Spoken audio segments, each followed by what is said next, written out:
சாரதா விஜய் கிட்ட எதுக்காக எத்தனை வருஷமா நாங்க யாருமே காவேரி கிட்ட எந்த உண்மையுமே சொல்லலன்ற விஷயத்த சொல்ல, இதை கேட்டுட்டு காவேரியோட நிலைமைய யோசிச்சு பார்த்துட்டு விஜய் ரொம்பவே வருத்தப்பட்டுக்கிட்டு இருக்காங்க. ஆனா இப்ப கூட ஏன் அவகிட்ட உண்மையை சொல்லக்கூடாதுன்னு விஜய் கேட்டதுக்கு, அதுக்கு சாரதாவும் இதுக்கு முன்னாடி அவங்க அப்பா இறந்த விஷயத்த காவேரி கிட்ட சொன்னதுக்கு அப்புறமா அவளோட உடம்பு ரொம்பவே மோசமாயிடுச்சு. அப்பதான் எங்களுக்கே தெரிஞ்சிச்சு. டாக்டர் எதுக்காக உடனடியா நீங்க அவங்க கிட்ட எல்லா உண்மையுமே சொல்லாதீங்க, சொன்னா அவங்களோட உயிருக்கே ஆபத்துன்னு சொன்னாங்கன்ற காரணம். ஏன்னா அவ அந்த அளவுக்கு மோசமான ஒரு நிலைமைக்கு போயிட்டா. அதை பார்த்ததுக்கு அப்புறமா எனக்கு உங்களை பத்தியோ அவளோட குழந்தைய பத்தியோ உண்மையை சொல்றதுக்கான தைரியம் சுத்தமா வரவே இல்லை. ஏன் நீங்களே சொல்லுங்க. அப்படியே சொல்லியிருந்தாலும் நான் யாருன்னு போய் காட்டியிருப்பேன். இப்ப கூட 2 3 நாளைக்கு முன்னாடி உங்க சித்தியும் சித்தப்பாவையும் பார்த்தோம். அவங்க கூட நீங்க இறந்து போயிட்டதாவும், உங்க தாத்தா கூட என் பேத்தி வெளிநாட்டுல இருக்கிறதாவும் சொன்னாங்க.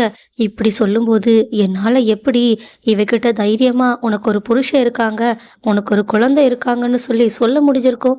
நீங்களே சொல்லுங்க. ஒருவேளை நான் அப்படி சொல்ல போய் அவளுக்கு மறுபடியும் ஏதாவது ஆயிடுச்சுன்னா கண்டிப்பா எங்களால் அதை தாங்கவே முடியாது.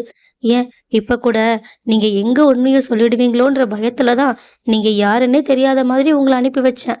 ஏன்னா எனக்கு என் காவேரி ரொம்பவே முக்கியம். தயவு செஞ்சு அதை புரிஞ்சுக்கோங்கன்னு சொல்ல, உடனே விஜயும் எனக்கு நல்லா புரியுது. இருந்தாலும் அவளுக்கு என்னை பத்தின ஞாபகத்தை கொஞ்சம் கொஞ்சமா வர வைக்க முயற்சி பண்ணலாம்ல. இந்த 5 வருஷத்துல என்னை பத்தி அவ எந்த ஒரு விஷயத்தையுமே உங்ககிட்ட சொன்னதில்லையா என்னன்னு கேட்க, அதுக்கு சாரதாவும் அப்பப்போ எனக்கு ஏதோ கனவுல ஒரு ஆள் வராங்க, ஏதோ ஒரு வீட்டில் இருக்கிற மாதிரி சொல்லிக்கிட்டு இருந்தா. அப்புறம் இப்ப கூட உங்க குழந்தை கூட அவ உங்களை பார்த்துருப்பான்னு நினைக்கிறேன். அவ என்கிட்ட வந்து நான் கனவுல ஒரு ஆளை பார்த்தல்ல, அந்த ஆளை நேர்லயே பார்த்தேன்னு சொல்லிக்கிட்டு இருந்தா. இப்பதானே புரியுது அவ உங்களை தான் பார்த்துருக்கா. அவ சொன்னதுக்கான அர்த்தம் எல்லாமே. ஆனா என்ன, முழுசா அவளுக்கு ஒரு ஞாபகமும் வரல. அதனாலதான் என்னால இதுல எதுவுமே பண்ண முடியல. ஏன் நீங்களே பாருங்க, இவ்வளோ நாளா வெளியூர்ல இருந்த நாங்க எதுக்காக இந்த ஊருக்கு வரணும்? வேற ஸ்கூல்ல வேற இடத்துல படிச்சுக்கிட்டு இருந்த உங்க குழந்தை எதுக்காக காவேரியோட கிளாஸுக்கே வரணும்? இது எல்லாத்துக்கும் பின்னாடி அந்த கடவுளோட அருள் இருக்குன்னு தான் அர்த்தம். அந்த கடவுளே உங்களை சேர்த்து வைக்கணும்னு நினைச்சிட்டாங்க. அதனால இதுக்கு மேல நம்ம இதுல எதுவுமே பண்ண வேண்டாம்னு நினைக்கிறேன். இங்க பாருங்க, மணி கூட அடிக்குது. கண்டிப்பா அந்த கடவுள் கொஞ்சம் கொஞ்சமா காவேரிக்கு எல்லா ஞாபகத்தையுமே வர வச்சு உங்க 2 பேரையுமே சேர்த்து வச்சிருவாங்கன்ற முழு நம்பிக்கை எனக்கு இருக்கு. அதனால நம்ம அது வரைக்கும் பொறுமையா இருக்கலாமே. உடனே விஜயும் சரி, எல்லாம் ஓகே. ஆனா நான் ஒரே ஒரு தடவை மட்டும் என் காவேரிய வந்து பார்க்கட்டுமா ப்ளீஸ் அப்படின்னு கேட்க, உடனே சரிங்க தம்பி, நீங்க அவகிட்ட எந்த உண்மையும் சொல்லாம இருந்தா கண்டிப்பா வந்து பார்க்கலான்னு சொல்றாங்க. விஜய் அதுக்கு உண்மையை சொன்னா காவேரிக்கு என்ன ஆகும்னு எவ்வளவு தூரம் நீங்க சொன்னதுக்கு அப்புறமா நான் எதுக்காக உண்மையை சொல்ல போறேன்? அவளை ஒரே ஒரு தடவை மட்டும் பார்த்துட்டா போதும்னு சொல்ல, உடனே சாரதாவோ சரி விடுங்க, என்னோட பேத்தியோட போட்டோ ஏதாவது இருக்கா? ஏன்னா அவளை கை குழந்தையில பார்த்தது இப்போ பார்க்கவும் முடியல.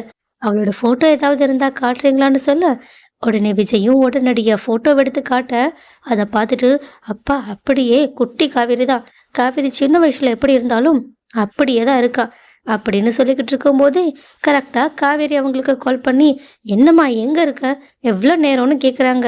உடனே சாரதாவும் இதோ அவ்வளோதாண்டி 5 நிமிஷத்தில் வந்துடுவேன்னு ஃபோனை கட் பண்ணிட்டு, சரி அவ தான் கூப்பிட்றா, நீங்கள் வீட்டுக்கு வாங்க தம்பி, நான் அவகிட்ட ஏதாவது சொல்லி சமாளிச்சுக்கிறேன்னு சொல்லிட்டு விஜயை வீட்டுக்கு கூட்டிகிட்டு போகிறாங்க. அப்போ டோர் கதவை ஓப்பன் பண்ண காவேரியும் ரொம்பவே ஷாக்கிங் கூட விஜய ஒரு மாதிரியா பார்த்துக்கிட்டு இருக்காங்க. உடனே சாரதாவும் தம்பி நீங்க உள்ள வாங்கன்னு அவங்கள கூப்பிட்டு அவங்கள சோஃபால உட்கார வைக்கிறாங்க.